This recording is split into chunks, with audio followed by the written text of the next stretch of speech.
टीचरों, शिक्षकों और मेरे प्रिय साथियों, कारगिल कारगिल नाम सुनते ही पूरे तन बदन में खून खोल उठता है।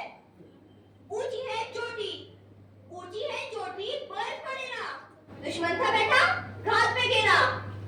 हिम्मत से लड़े वीर जवान, तिरंगा फहराया देश का मान। आज सुबह खुश रंग थी,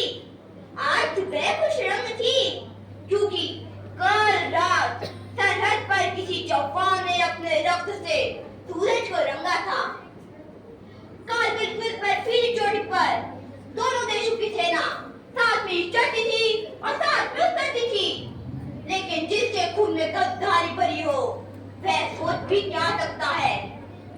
3 साल यानी सन 1996 से पाकिस्तान योजना बना रही थी कि हम कारगिल पर कब्जा कर लेंगे, सियाचिन और लद्दाख को भी हड़प लेंगे और भारत माँ का नक्शा ही उतार देंगे।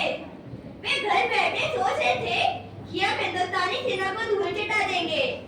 मक्कारी धोखेबाजी तो देखो उन लोगों की, अपने सैनिकों को सिविल ड्रेस में बिठा रखा था। पाकिस्तानी सेना ने एक भी नियम का पालन नहीं किया। कौन थे वो मतवाले, वो सपूत जिन्होंने अपने प्राण दे दिए और ऑपरेशन विजय को पराजय में बदलने नहीं दिया। कहानियां अनगिनत है। उन्हीं में एक वीर जवान थे, कप्तान सौरभ कालिया, उम्र मात्र 22 वर्ष। पता है दोस्तों, हर नवयुवक का एक सुनहरा सपना होता है कि जैसे उनकी पहली सैलरी आए वे अपने माता पिता के चरणों में अर्पित करें। वैसे ही कप्तान कालिया ने भी कहा, माँ फौज से मेरी पहली सैलरी आने वाली है, आप इन्हें काम में ले लेना। अकाउंट में पहली सैलरी तो आई, साथ में कप्तान कालिया भी आए, लेकिन तिरंगे में लिपटे हुए। वे कारगिल युद्ध के पहले शहीद और पहले वीर भी थे। जब उनका पार्थिव शरीर उनके घर लाया गया तो उनके हर हिस्से को इतना बिगाड़ा हुआ था कि उनकी माँ ही पहचान नहीं पाई। उनकी आँख, कान, नाक सब कुछ विद्युत द्वारा नोचा हुआ था। तभी माँ ने कहा, अगर मेरे 22 संतान और होते तो मैं उन्हें खुशी खुशी देश पर कुर्बान कर देती।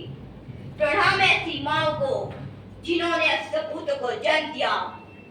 22 वर्ष के कप्तान कालिया और उनकी बटालियन 22 दिन तक कब्जे में रही, और जब हिंदुस्तानी सेना ने उनको देखा तो उनका खून खोल उठा।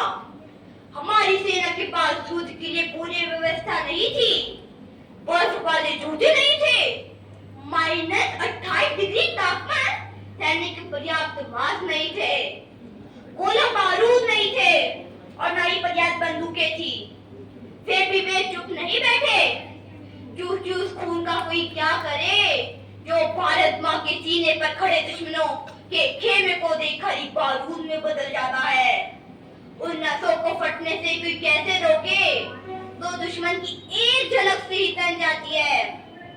एक फौजी उस सौगंध को कैसे भुला दे जो उसने वर्दी पहनी हुई ली थी। सबसे पहले राष्ट्र की सुरक्षा, गौरव और हित।